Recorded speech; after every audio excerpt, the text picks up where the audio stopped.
Hello YouTube, welcome back to Ashley's Hobbystead. I haven't posted in a while and I'm sorry. I've gotten busy. Life has been in the way.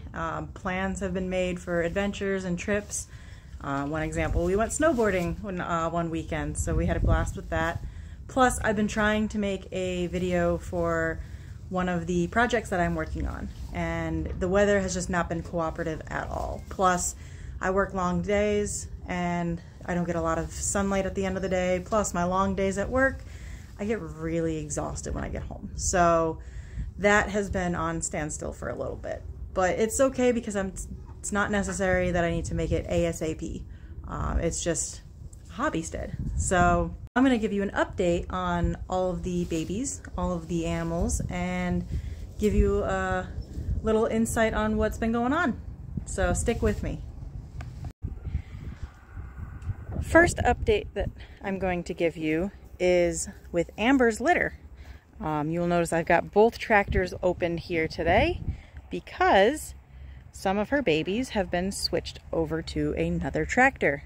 The tractor with the number 1 on it, that was the other thing I ended up doing, was I added numbers. So there's 3, there's 1, and on the other side of this one here is number 2. But tractor number 1, I started putting some of her babies in because they have reached 6 weeks old. It's crazy how big they get so quickly, but they are bouncing around in there, having a grand old time because they're not with mom no more.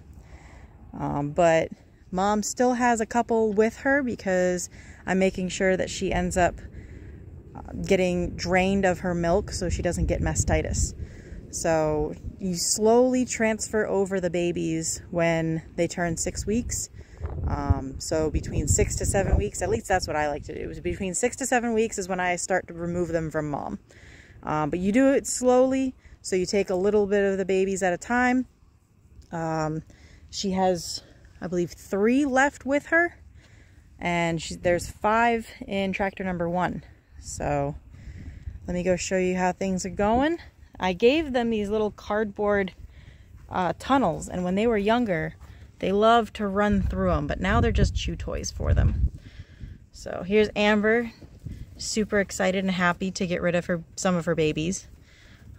She has gotten a lot friendlier since they have gotten older. So that was one thing that I had noticed, is when she had them when they were younger, she was very protective and aggressive over them. But then once they started to annoy the heck out of her, she was like, I'm done with them. They don't need my protecting anymore. But we've got 3 little ones still left in here. I've also gotten a chance to sex the babies.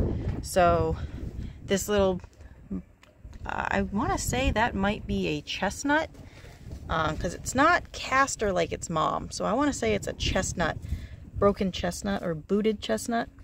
But this is a little boy down here, and those 2 are little girls. So there were only 2 boys and the rest were girls, so 6 girls. And then over here, the only other boy we've got is this little broken blue that is right here. All the other ones are female, but look at how big they've gotten, and they've got so much more space in this tractor.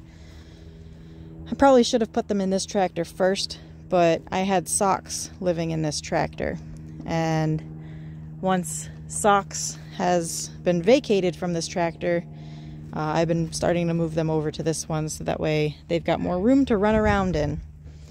But they are loving this new space. So I don't know if any of you guys are interested in how to tell the sex of a baby bunny, but there's tons of them up on YouTube. I can do one if you'd like, so throw down in the comments if you would like me to do one of those videos.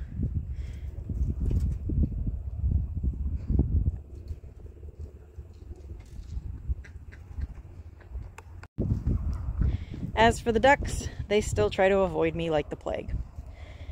As they were growing up, I wasn't around, so they're not really fond of me, but that's okay. They still deliver an egg a day for me each.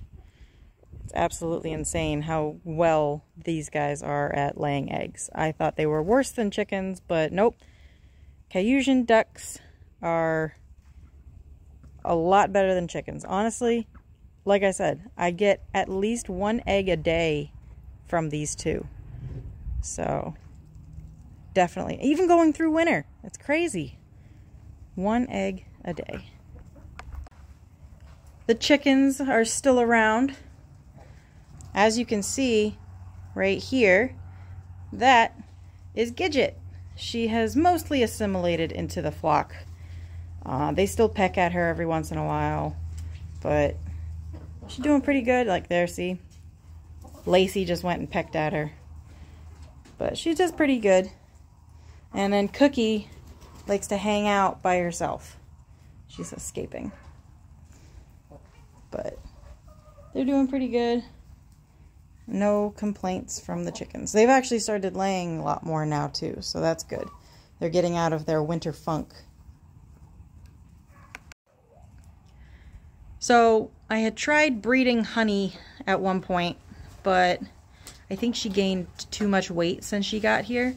So I'm trying to get her on a diet. That way she doesn't get too fat. But I tried breeding her again, I believe earlier this week or last week. I gotta remember what date I put it down.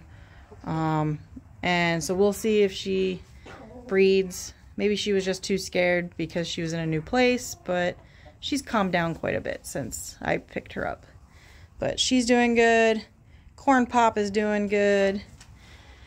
And Martin, my oldest rabbit that I've got out here, I believe he's almost 4 years old now, going on 5.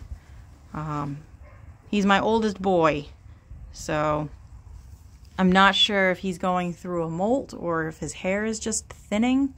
I'm hoping it's the first, but he's still doing pretty good. He's living his best life. He was the one that I put Honey in there with, so he would be the father of the litter that Honey has if she has a litter. So. Pearl and her cage mate Jerry over here are doing very well. They're still very skittish of me, very scared, but Jerry has grown exponentially. I mean, look at her compared to Pearl over there. Pearl is a full-sized New Zealand white. Jerry has Flemish Giant in her. So she is a big girl, and she's not done growing. She probably will have... Actually, she's not even ready to breed just yet. Almost.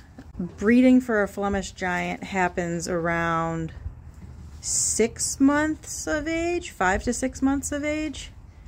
And I believe she hits 5 months next month.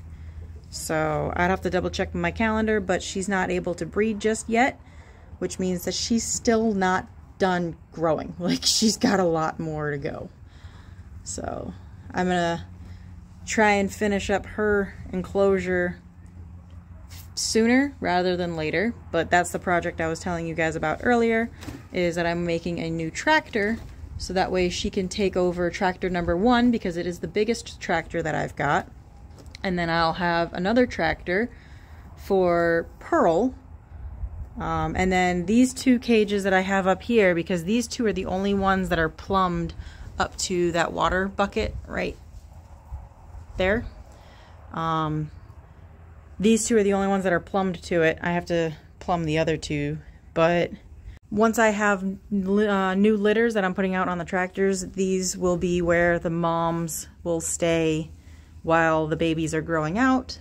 And then once the babies are gone, moms will go back into the tractor and cycle will repeat itself. So, but they're still scared of me. They don't like it. So I'll give you a sneak peek of what I'm working on.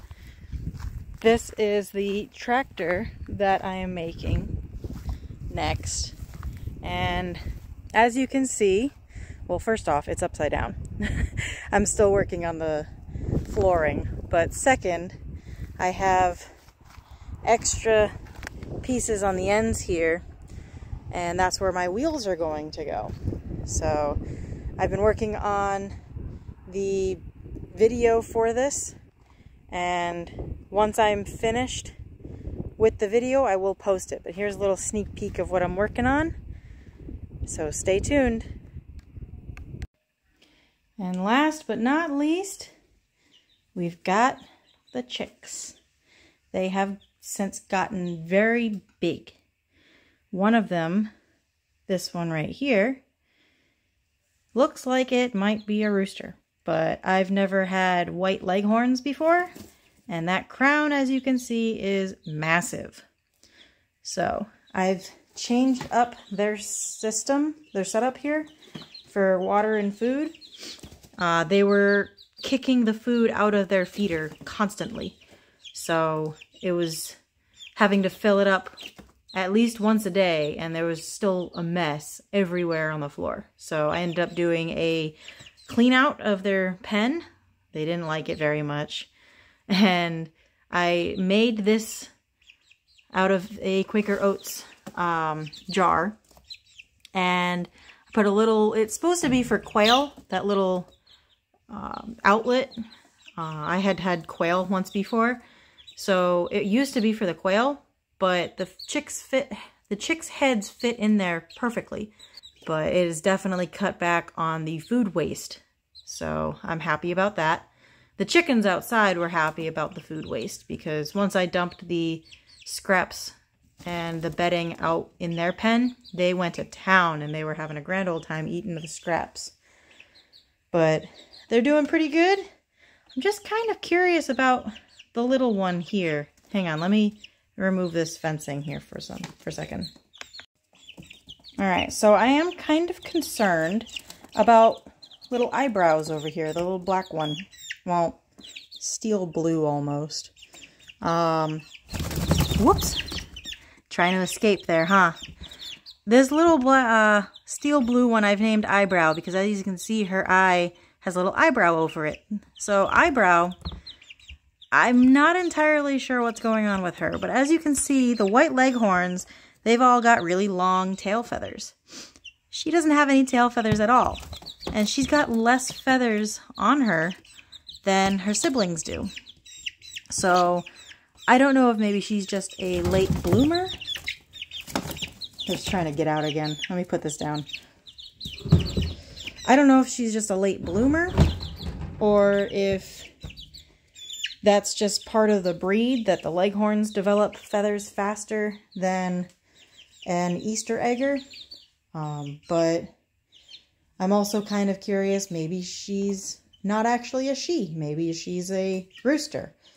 So I don't know, but as you can see with this one in the middle right here, they scream to me male. I don't know exactly what they're going to be. I did try wing sexing them, but I don't know if that was actually 100% accurate. So we shall see once they get older, once they get bigger, and I either hear crows or no crows. But they are doing very well. They are getting big for this area, but for now, they're going to have to stay here until I open up one of the rabbit tractors that I've got outside. So that's the other thing, is once these guys get bigger, hopefully Amber's litter will be gone, and I will have a tractor vacant, so that way these guys can live out in the tractor while they get bigger. But these guys won't go outside until the weather gets better. It's been warm during the days, but then it gets to like below freezing or at freezing at night, and they probably wouldn't like that very much. So I would definitely wait until they get older. I'm gonna have to check and see what the internet says, because it's been a long time since I've had baby chicks like this. I think last time I had chicks in February was when I actually started my flock. So with these guys here, they basically started in February, And I believe by the end of March was when I put my flock outside. But I did have a heat light for them outside as well. I might put the heat plate out there for them, but we shall see what happens. For now, they are enjoying running across and pooping on my heat plate. So, also the dogs never let me forget to check on them every morning. They constantly sit by the garage door and look at me like, are you gonna go see them? Are you gonna go see them? So that's the update that I've got for you today. I feel bad for not having anything anytime soon posting on YouTube, but like I said, life has gotten in the way and the weather hasn't been very nice either. It's been either windy or rainy or just cold in general. So I've been doing a lot of indoor cleaning and such like that over the past weeks. And so hopefully you guys enjoy this little update. Let me know in the comments again if you want to see the sexing of the baby bunnies. If that's an interest in you, I can definitely show you. It'll be a quick video, but it'll be something that I would be more than happy to do for you guys. So thank you for watching and hope to see you next time. Bye.